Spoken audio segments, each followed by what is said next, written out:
Hey guys, welcome to the Investor's Guide of Memphis Real Estate. I'm your host, Dean Harris, and as always, I'm with Douglas Skipworth. How are you, man? Hey, man, doing great. We're bringing you this podcast to give you the boots on the ground knowledge to be a successful real estate investor here in Memphis, Tennessee. Like and subscribe to the Investor's Guide of Memphis Real Estate on wherever you catch your podcast, YouTube channel, Facebook, Spotify, Apple Music, wherever you listen. Show sponsors are listed on your screen below there. We could not be doing this show without those guys. That's CrestCore Property Management, Triumph Construction, Local Title, Cortland Financial, and Will Griffin with Griffin, Clift, Everton, and Mashmeyer. I help buyers and sellers every day. If you guys are buying or selling anything in Memphis, dean@crestcore.com is my email. Shoot me that email and I'll get you all set up with our team and help you get engaged as a buyer. I got a deal of the week this week. Oh, right on. Okay, yeah, I'm excited about that. I have actually done this or introduced this as a deal of the week prior. Some things have changed with the home. It didn't sell prior. Some things have changed, so now we've adjusted. 4732 Royal Pine. 4 bedrooms, 1 bath. It's got 1,222 square feet. This is in Raleigh, 38128. Seller is asking $99,900. It's occupied at 1,200. The change was the occupant status. It was vacant. We had it listed a little higher. We've reduced the price down, and now we've got better than a 1% rule in Raleigh. 4732 Royal Pine, $99,900. We're occupied now at 1,200 in rent. It's a 4 bedroom, 1 bath, 1,222 square foot house. So I'm excited about that. Today's podcast, we're going to talk about why having 10 houses, a minimum of 10 rental homes is where your stress level leaves. Stress leaves with 10 plus rental homes. Okay. Yeah. I get the question a lot, and the reason why this is a topic today is because I had 2 calls over the last 2 weeks, and investors were wanting to just communicate and strategize about what was going on with their portfolio, why they were feeling a little frustrated. And these are guys and gals that I've sold all their houses to. And one of them had 6, and he called and he just said, "Hey, Dean, I'm feeling a little stress when it comes to some maintenance." Right? He's owned these for several years. Yeah. Okay. So this is not, he didn't buy them all at once. So, but it's only 6. So, I was like, "Well, tell me what it is." He's like, "I had a water heater go out in February, and I had an HVAC go out in March." He goes, "And then prior to those, I've had about 10 maintenance calls." So it's all beginning to add up on him, right? So, and he goes, and I have 2 of them free and clear. So that is a real bonus here. Wow. But 4 of them I have leveraged, and I have debt and notes and or payments, and it's eating me up. I have no cash flow. I have no profit. I'm working for free. I'm like, man, that sounds like a real bummer, right? So part of my first note was discuss owning 2 to 4 houses and how it goes. So we'll jump to 6 with here, but he's struggling because a very small thing like, a water heater, which I know it's $1,500, but that's a small thing. A mid-level thing, I guess I should say.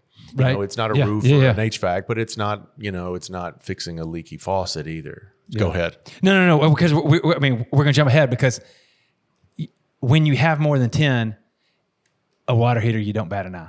But we're getting there. Oh, yeah. You don't bat an eye. So it is a small thing. You're like, okay, water heater. That's what I'm building towards. Yes, I know. I'm sorry. Yeah, no, it's okay. Yeah, here it is. It's spoiler alert. But that's good, though, because that's what's coming. I don't. So when you're in the 2 to 4 house range, don't feel, I guess my message to you is when we're talking about this is, don't feel like, hey, this is the end result. This is how it is permanently.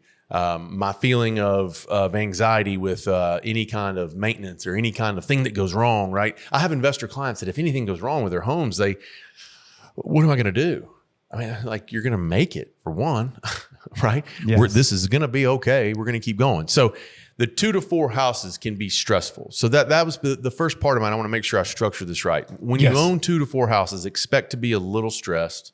Expect to be on pins and needles a little bit about that maintenance call or email that comes in. Yeah. You're going to feel a little bit of anxiety because if you've got 4 homes, this gentleman has 6, 2 bed. I mean, you've got maybe $5,000 in notes coming in, and you're hoping to get $7,500 in rent, taxes and insurance. You got a little cash flow of $1,500, and that water heater goes out. There's your month.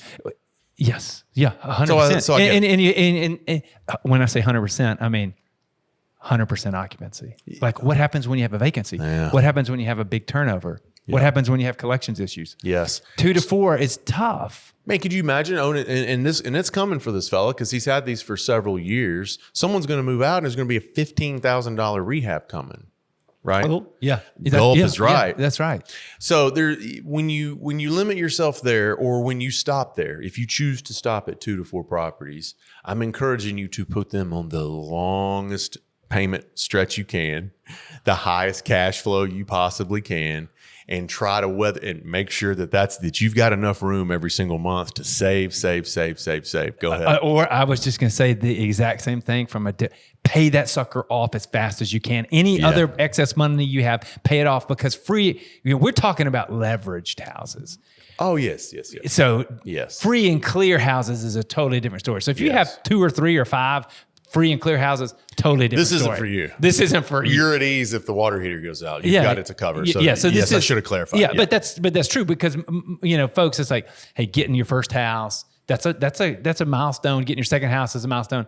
After that, you probably don't have a milestone until you get to 10 houses. Oh, you don't. No, for a fact you don't. I didn't feel anything. I didn't feel any. When I bought my first one, I felt great. And when I bought the 12th and 13th one, I was like, whoa, now we're cooking. This is self-sustaining. Yes. You're building assets and you probably with 10 or 12, you're over $1 million in assets. Yes, that's right. So with these just using a simple $100,000 valuation, which is a little low now. Yeah. Get 10 houses. You're a millionaire in assets. Yep. So that's a milestone. It's definitely a milestone. And it's something to celebrate. But at 5 houses, maybe you have $500,000. Maybe. Maybe. Yes, you probably do. But it's not enough. No. If they're leveraged. If they're leveraged. So yes, you're right. I guess the 2 main things I would do if you're going to stay there is what we just stated. Accelerate your pay down and pay it off. Or extend it out. As long as someone will take it. As long as somebody will let you. Yeah. So that you have the cash flow. Either way, we're just talking about having cash flow so that you can cover expenses, unexpected expenses, as well as unexpected vacancies or collection issues. 100%. Yeah. Now so here we are. Go ahead. Well, I was just going to say, and you think about it, it's kind of like, imagine if you just had one source of income for your family. Mm-hmm. It gets quiet in here. There's the breadwinner. There's a lot of people listening that got one. There's a breadwinner. Mm-hmm. What happens if something happens to that breadwinner? It's kind of like what we're talking about with these houses. Mm-hmm. It's like if you have multiple houses, they can offset expense. Right. They can carry the others when they need to be carried. Yeah. Same with a household income. Yep. When you have multiple people contributing, or when you sell real estate and you sell lower end properties and you sell a bunch of them versus high end real estate and you sell one of them. Yes. That's the reason why I sell this product. Before I bought it, and knew anything about it. I was like, I can sell 15 and 20 of these a month. And if something goes wrong, I'm still good. If I go sell $1 million houses and one goes, you don't close more than one a month in our market, right? No. So if you have one of those going 1 month and it goes bad, well, then you're bad. That's one reason why I'm selling this product. Before I even knew anything about investing or wanting to own them or do anything, I thought this product will sell and I can sell it easier, much easier, and I can get more of them. Same thing with what you're describing. Yeah, right now. yeah. Yeah, that's right. All right, so there we are, and here we are. We just described the kind of negative part about having less than 10, right? Yeah. Maintenance is a pain in the rear end. Every email and call that comes along with maintenance, you're watching it. Right. Cash flow is tight. You might even run red 1 month if something comes up. Okay. So now we're in that never land of 2 houses to 4 to 6, maybe 8. It's getting a little better. Yep. Now all of a sudden, congratulations, you're at 10 and 11. Okay. Let's just go with 12 even for a little cushion. Okay. What's that difference, that feeling? For one, we just talked about one, you got a sense of accomplishment. You've hit something, right? Now you've got a business. You're scaling up to where you can develop some real financial independence, right? Yes. And you're turning your $1 million portfolio into possibly a multi-million-dollar portfolio. You're pushing into that range of value, right? Yeah, When you get in for that sure. 12, 13, 14 range. So Yeah, you're over $1 million in assets. You're working on paying those down to get $1 million. Because the next step after $1 million is a little aside, but after $1 million in assets is $1 million in equity. is $1 million in equity. You know, and you can't have that with one or two houses. No. Not rental houses that we're talking about. So you got to build that portfolio. But having 10 houses, you know, it's the insurance term, the law of large numbers. So it's the sample size. You talk about sample size being too small. It's like if you get a big enough sample size, it covers it. And that's what happens with these houses is, I don't want to say you don't notice, but you can weather the storm. It's diversification. It's all of the things that those numbers get. It's why farmers had a bunch of kids. You know, back in the day, we need help. And you have a bunch of kids to shoulder the load. And here you've got a bunch of houses to shoulder those loads. The example I gave, the negative one about the water heater going out and it kills your cash flow. Well, if you have 10, 11, 12, 13 houses and you have a water heater go out, hey, let's get it fixed. You say, okay, approved, get it fixed, keep the tenant happy, let's move on. Hate it, but let's keep moving and you're on to the next thing. You're not, clarify that. You're not knocking on the tenant's door or doing preventative maintenance and saying, I'm going to replace this water heater even though it doesn't need to be replaced. No. You're just saying when the water heater goes bad, you don't have to fret and worry and wring your hands because I mean, it's time to just replace go the through water the heater. exercise. I have 5 houses. I got a water heater go out. My cash flow every month is $2,000. Now it's $500. All right, I guess I'll write this check for this. Man, this stinks. $500. You're griping through the whole check. You're writing the whole check, and you're just crying and griping and complaining. Right? 15 houses. I've got $18,000 a month coming in gross rent. I only owe $10,000 and $11,000 on the payments and everything else that's coming. I got $6,000. $1,500. It stinks, man. I got to keep moving. And that's why I know this because I've lived this. I mean, this was a while back, but I mean, I've lived this. So that's the two different mentalities that you're going to have. And look, I know they're like, hey, spend more money so you feel better. Like I get it. But if you're going to have 6, how about just have 12? What's the difference? There isn't any. And I know that sounds ridiculous to say, but once you've got 6 houses and you have your systems going, then what's the difference of having 12? Nothing. You have to have more than 10 if you're going to leverage them. If you're not going to leverage them and you've got excess cash flow from your job or inheritance or second income, wherever, and you're going to pay these things off and you get 5 free and clear houses, man, awesome. I love it. Congratulations. A lot of flexibility there. But if you're trying to build a portfolio to pay these things off over time with renters paying the mortgage, then you need 10 plus houses to build the assets, to build the income, to build up the equity, to pay for the properties, to pay for the maintenance. It just makes sense. And then if you really want to discuss, this is an answer to the question of how do you scale and how do you mentally, because I get guys all the time, how do you, Dean, how many houses do you have? And I tell them, like, how do you get to there and how do you deal with that?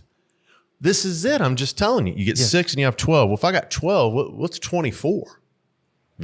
Nothing other than the process of getting them. Because if I'm running 24 and I'm running 12, there isn't much difference. No. No. All right. 24, you get to 48. Well, if we keep doubling, there ain't really much difference in 24 and 48. It's the same thing. I got to pay the bank. I got to collect rent from a tenant, and I have to keep the home in good shape. That's it. It's and simple, we've talked about it. We know we've talked about it before, how this is a simple business, which allows you to scale. Yes. And the best part, it allows you to scale because you can leverage people. You can leverage money, which we've talked about, but you can leverage people. Mm-hmm. And that is agents like you, property managers like CrestCore Property Management. You can use. Yes. And I don't self-manage. I don't manage. No. I've never, even when I had one, I never self-managed. That was smart. No way. So that was smart. There's where I think in a mindset, we talk about mindset on the podcast a lot. I drill in mindset. We're working in another business and we're talking about being in the people business, right? Yeah. I am so much, I'm into the process business of the brokerage, right? We know that there's good houses out there. Sometimes they come in and they're better and sometimes they come in and they're worse. But what we focus on is our system and our processes, and we keep going and same thing I'm advising you to do here. Get through your systems and processes of buying 1 and buying 2, and you get to 4 and 8 and 12 and so on, and continue to go, because I'm here to tell you, if you own 4, this is going to sound stupid. It's easier. You ready for this one? Yeah. Alec, you ready for this one? I know where you're going. It's easier to own 50 than it is to own 5.